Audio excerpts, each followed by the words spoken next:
Bom dia, boa tarde, boa noite. Good morning, good middag, good avond. Que porra é essa, rapaz? Isso é bom dia, boa tarde, boa noite em holandês fluente. Mas por que essa embromation safada na abertura do programa, rapaz? Que isso? Hoje é dia de retomar a nossa série Golden Legend, Jogos na Memória. E a gente vai fazer isso em grande estilo, com direito a um combo de um dos clássicos mais frequentes e bacanas das Copas do Mundo: Brasil e Holanda. Holanda e Brasil. Agora sim, agora eu entendi e curti. Brasil e Holanda pode não ser o clássico de maior peso nos mundiais, mas certamente é um dos mais charmosos. Até hoje foram 4 encontros em quartas e semifinais, com 3 vitórias para a Holanda em 74, 2010 e 2014, quando deu laranja na cabeça, e em 94 e 98 quem se deu melhor foi a seleção brasileira. É isso aí. A tua memória está afiada, eu estou vendo, assim como a técnica de algum dos craques que deixaram sua marca neste duelo. Gente como Johan Cruyff, Roberto Rivelino, Romário, Branco. Dennis Bergkamp, Ronaldo Fenômeno, Patrick Kluivert, Wesley Sneijder e Kaká. Tem muita gente boa no confronto, então vamos ativar a memória e começar. Chama a vinheta que o chinelinho 114 está no ar com o melhor de Brasil e Holanda em Copas do Mundo. Chinelinho Cast.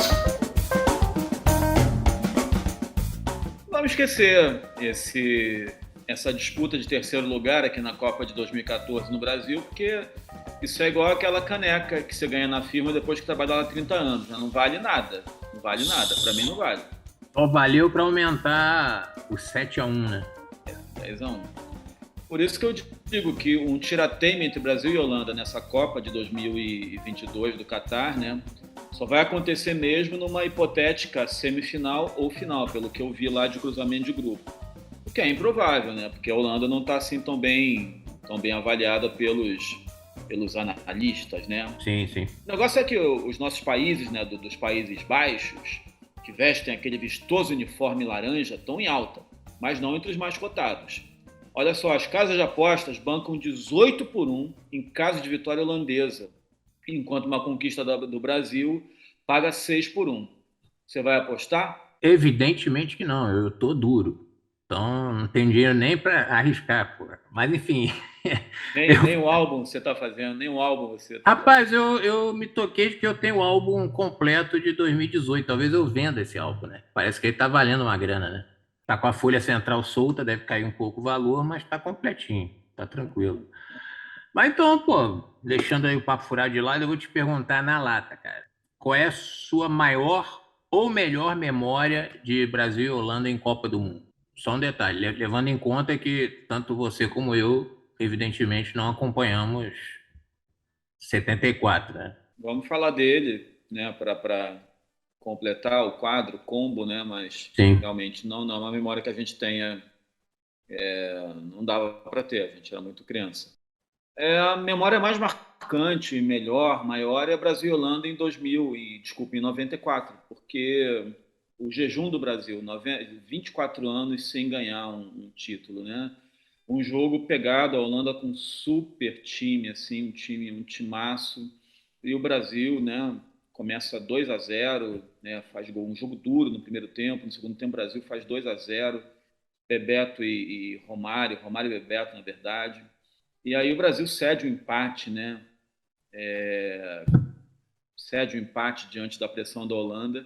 E depois tem aquele gol que todo mundo conhece, um gol histórico do Branco, de falta, o Branco desacreditado, o Branco completamente. Enfim, ninguém esperava nada do Branco, né? Ele estava, Vamos falar. inclusive, se recuperando de uma lesão nas costas, né, tal. Ele jogou o Carioca meio que na reserva do Fluminense e tal, né, enfim. Sim, até por isso, né? O Branco era um ídolo do Fluminense. Ele entra, na verdade, ele faz aquela falta no ponta direita, que era o cara mais perigoso da Holanda, o Overmars, né? Uma falta que Exatamente. ele faz e tem aquela encenação. E faz um golaço de falta, né? E é legal dizer que depois ele joga uma puta Copa do Mundo, né? Podia não ser mais mesmo um cara impetuoso. O Branco era um cara, porra, um dos melhores laterais que eu já vi jogar. Com Era um certeza. cara defensivamente, ofensivamente forte, chutava pra caramba, cruzava. Esse jogo, para mim, ele tem boa memória, mas eu acho que foi mais emocionante o de 98 por conta de ter ido para os pênaltis e tal, né? Enfim, e aí eu acho que foi uma tensão muito maior. Então eu tenho mais assim na memória, cara. Eu acho que esse jogo, acho até que esse jogo de 98 foi melhor em termos de jogo jogado ali, de fluidez, do que o de 94, né? Uhum. É, acho que foi muito equilibrado e a disputa de pênalti foi sensacional, né? Aquela cena clássica do Zagallo, né? Também e tal. É jogo duro. Para mim tem essa coisa do branco que faz a balança pesar para 94, mas eu reconheço que o jogo de 98 acho que foram dois grandes jogos, né? Foram. Brasil, aliás, todos os jogos Brasil e Holanda eles são grandes jogos, independentemente até 2010 que a gente vai entrar daqui a pouco nele. Embora a seleção brasileira fosse furos abaixo de todas as outras, eu acho, foi um jogo muito bom, né? Mas 94 para mim continua pesando mais por uma razão afetiva mesmo, por ser o branco, por falou. É, a gente vai falar um pouco mais agora detalhadamente sobre cada um desses confrontos, né? Tem os gols aí para mostrar também enquanto a gente vai falando. A gente vai passando em algum momento os gols aí. Tá bom. 74, né? Holanda 2-0 no Brasil, na semifinal, né? Na verdade, acho que não era semifinal não, cara. Era ainda aquele esquema de grupos, né? É, mas equivalia ao que seria a semifinal, né? Eram quatro grupos de quatro, eram 16 clubes, times só, na Copa do Mundo. Passavam os dois primeiros e se dividiam em dois grupos de quatro. É, que em 78 foi a mesma fórmula. O Brasil enfrentou Polônia, Argentina e Peru. Porque Brasil e Holanda tinham superado a Argentina em 74, né?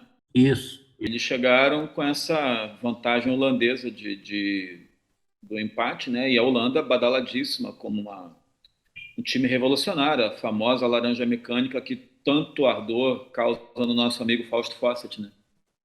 Que dedicou até uma música à laranja mecânica, né? Que fala da seleção holandesa e do goleiro Youngblood, que é a Juliette, a ninfeta Ah, é bonitinha. verdade. Ele, inclusive, já foi citado quando ele esteve aqui com a gente, né? Quem seria o pai da ninfeta, né? É E verdade, né? a, des- a desconfiança, enfim, a dúvida acaba recaindo sobre a equipe holandesa toda e uma certa tendência a se achar que era o goleiro Youngblood. Era o É. goleiro Youngblood. Mas eu já vi esse jogo depois.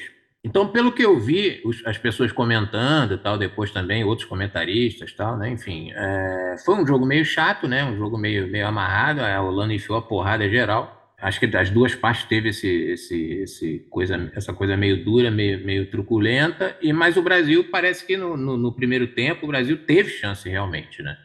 De abrir o marcador e até de ampliar. Teve reais chances de gol, assim, O time enfim. da Holanda era essa sensação, né? E era aquela base do Ajax, que na época era o campeão europeu, Isso, Cruyff, o melhor jogador do mundo era o Cruyff, né?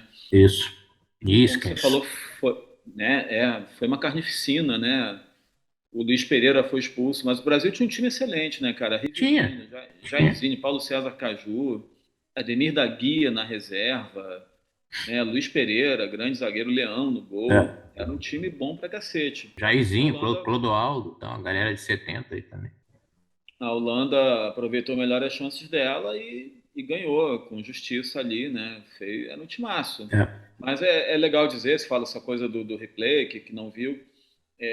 Eu vi a final da Copa de 74, Holanda e Alemanha.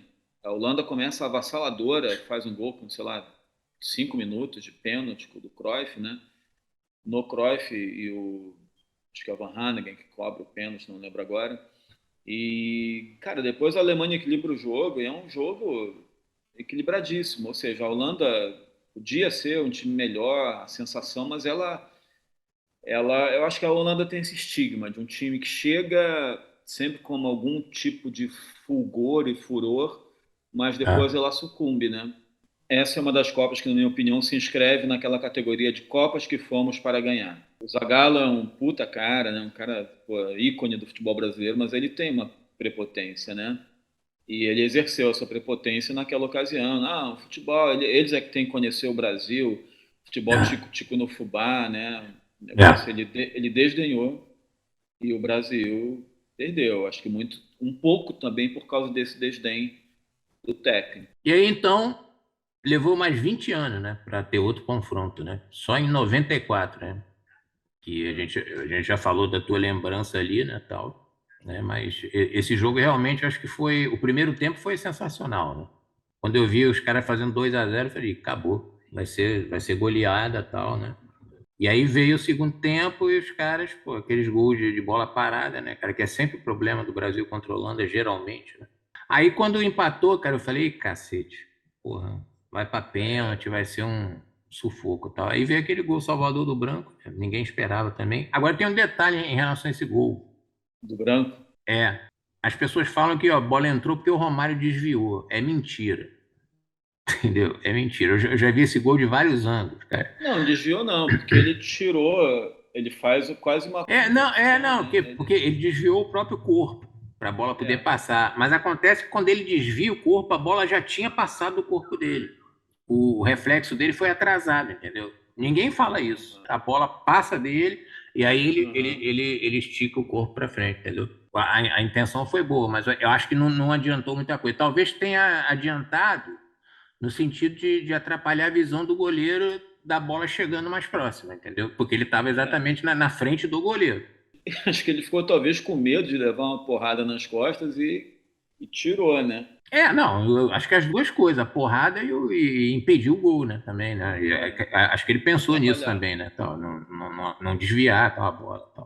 Cara, esse jogo foi tão enlouquecedor, né? Nessa época eu fazia um bico, olha aí, aproveitando as eleições, eu fazia pesquisa para o Datafolha. Olha só. Rodava o Rio de Janeiro, subúrbios, Baixada, né? E eram pesquisas feitas na rua, que você tinha que abordar as pessoas na rua que ainda respondiam, não tinha Sim. celular, não tinha internet. Na segunda-feira eu fui ver esse jogo completamente destroçado, né? Pelo dia anterior, né? Mas foi destroçado e feliz, né? Com esse jogo, acho que começou a acender um otimismo maior, né? Porque o Brasil vinha sempre se ferrando nas quartas de final, né? Normalmente, né? Tal. E a gente já estava 24 anos, então, sem ganhar nada, né? Então, quando passou, falei, porra, Suécia, tal, que foi um aperto também, né? Tal, aquele jogo com a Suécia, tal. Poderia ter ido para pênalti tranquilamente. Os caras perderam muito gol também.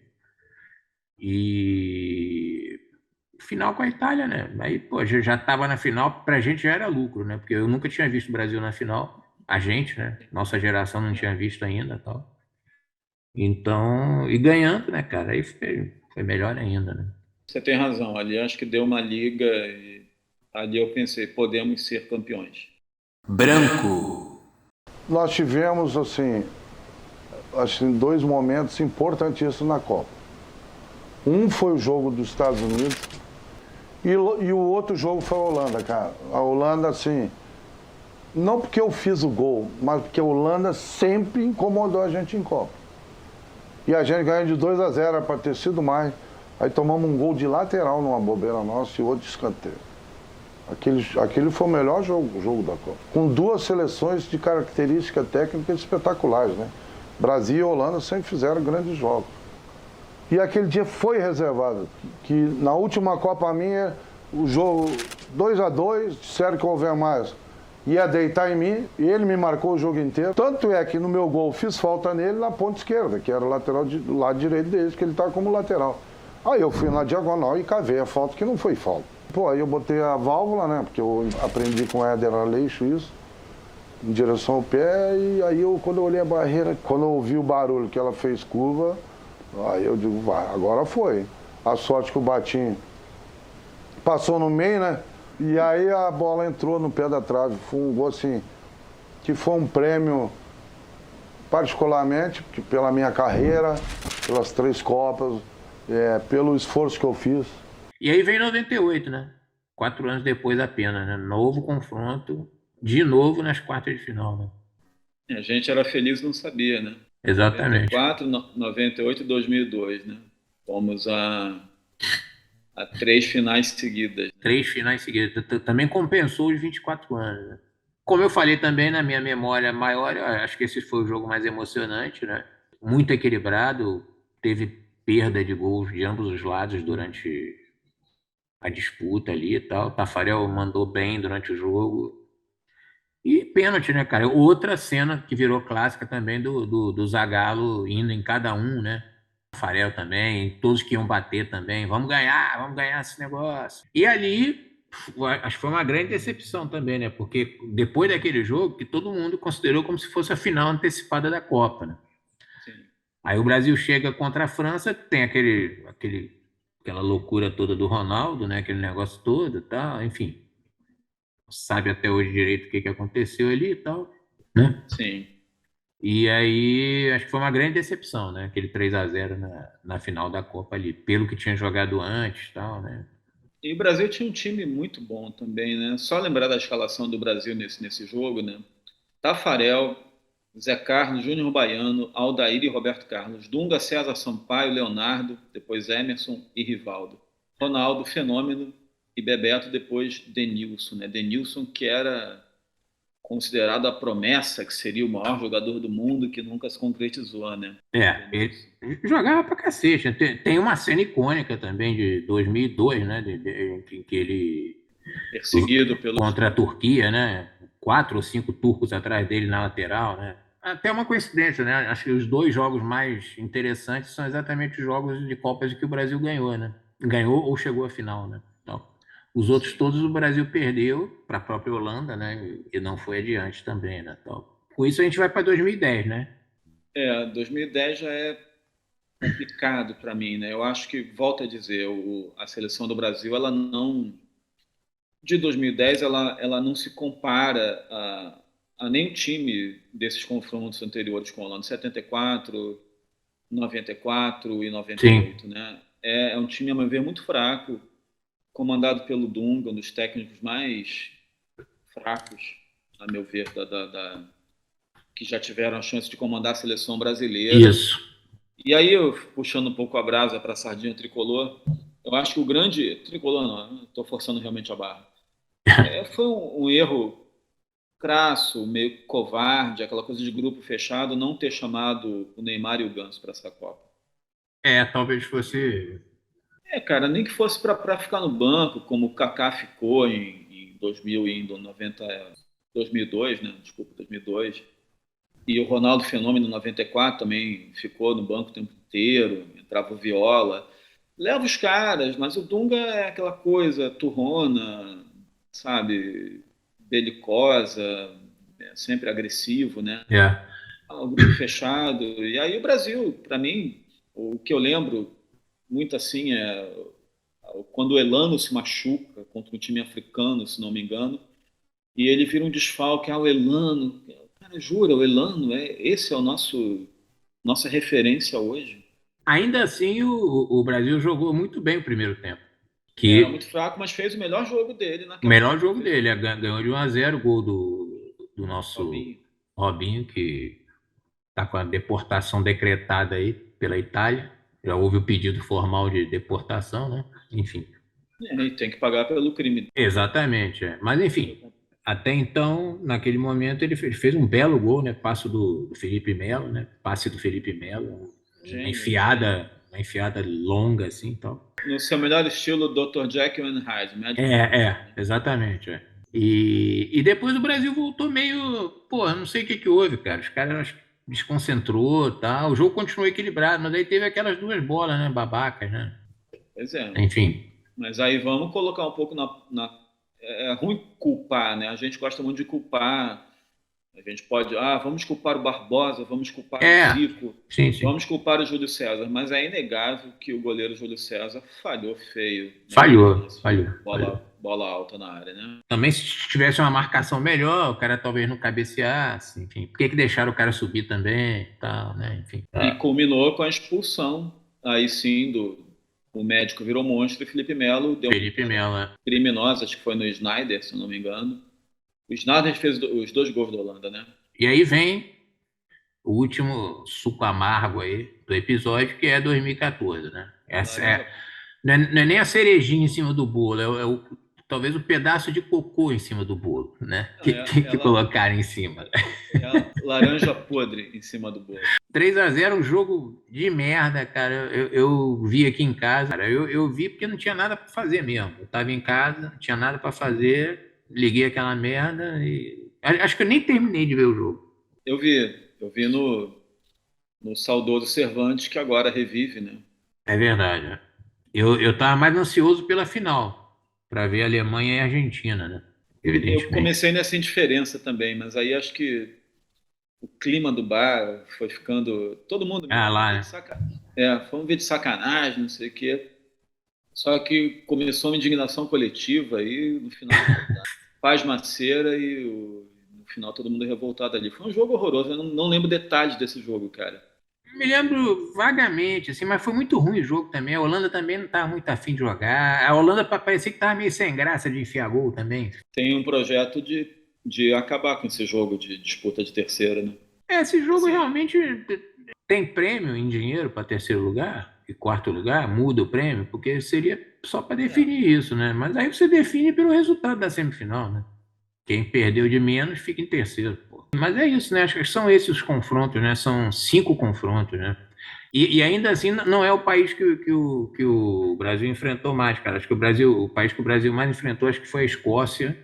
São dois, a Escócia e a Suécia. a Holanda, por isso que a gente trouxe esse tema. É curioso, que é um confronto que não é o confronto top, mas que tem um número de jogos importantes muito grande, né? Agora, esse ano, acho que a Holanda, né? A gente até comentou rapidamente, né? A Holanda, acho que não. Cara, ela está em alta, né? Segundo o nosso PVC, ela, voltou o Louis van Gaal, né? E eles estão invictos aí há muitos jogos. Não sei como é que eles estão, como é que eles estavam lá na Liga das Nações da Europa, mas é um time que vem forte, fez uma eliminatória muito boa, mas não está entre os mais cotados. É isso aí. Depois desse passeio colorido pela memória sem um vencedor ou freguês, mudamos o rumo da prosa que ganha contornos estranhos, curiosos, bizarros, como a expulsão de Felipe Melo em 2010, hein? Chama a vinheta do Bizarrices do Futebol. Bizarrices do futebol. Vamos lá, Alfredo. Soube que você tem uma bizarrice ligada aí à Copa de 2010, né? Então manda aí, vai. Cara, é uma bizarrice que poderia não ter acontecido, porque até eu me desencontrei de você nesse dia. Você foi no. Se não me engano, você tentou ver a final, né? No FanFest, não teve isso? Eu fui com a Mônica tentar ir no FanFest, mas a fila tava, assim, É. quilométrica. E eu preferi, como sempre, migrar para o querido Cervantes, né? Volto a dizer que agora está reaberto, então eu voltarei quando puder, assim que puder. E quem comandava o bar na época era o saudoso Seu Cândido, né? Espanhol da Corunha, torcedor do La Corunha e ferrenho, torcedor da Espanha, que nunca tinha visto a sua Espanha disputar uma final de Mundial, né? E naquele dia ia assistir o jogo Espanha e Holanda, que decidiu a Copa de 2010 na África do Sul. Isso. E aí eu rumei para o Cervantes, cara, e sem nem pensar nisso, eu não fiz a conexão por algum lapso idiota de ética até. Eu coloquei uma camisa da Holanda, porque eu queria que a Holanda vencesse. Eu tenho essa coisa, pô, a Holanda merece 74, 78 contra a Argentina. Agora é a vez da Holanda, né? Aí cheguei lá, pimpão, faceiro, adentrando o Cervantes, já pedindo minha caldeireta. E ele me olhando estranho, né, atrás do balcão, seu Cândido lá sempre simpático comigo, e nesse dia me olhou atravessado, para dizer o mínimo. Aí falou: assim não vai dar, malandro, assim não vai dar. O que foi, seu Cândido? Esta camisa não vai dar. Aí eu falei: pô, perdoa aí, cara, desculpa, nada pessoal, não vou torcer não, só vou ficar aqui vendo. Não, fica aí, agora toma teu chopp, mas eu com desprezo, sabe? Um desprezo. Você me traiu depois de tantos anos, sabe? Tanta confiança. E, Mas aí, no final ele ficou feliz? Ele perdoou? bota mais um chopp aí pro malandro, apesar da camisa, não sei o quê. Eu falei, pô, seu Cândido, é só tirar uma onda, não sou Holanda, mas é pra, enfim, sou fluminense. Ah, tá bom então, não sei o quê. E aí foi isso, né? Uma memória afetiva aí. Eu não me toquei completamente que o dono do bar era espanhol e vou com a camisa da Holanda lá, cara, que causou um estranhamento. É isso aí, cara. Mais uma bizarrice na sua conta, hein? Eu tenho orgulho e carinho pela memória. Sem problemas, então. Vamos encaminhando o fim do episódio antes que outras revelações venham à tona e destruam mais ainda a sua reputação, hein? O fato é que Brasil e Holanda construíram ao longo da história das Copas um dos duelos mais bonitos e equilibrados. Quem sabe não há um reencontro marcado para novembro? Quem viver verá. Até semana que vem com mais uma edição do Chinelinho Cast. Chinelinho Cast.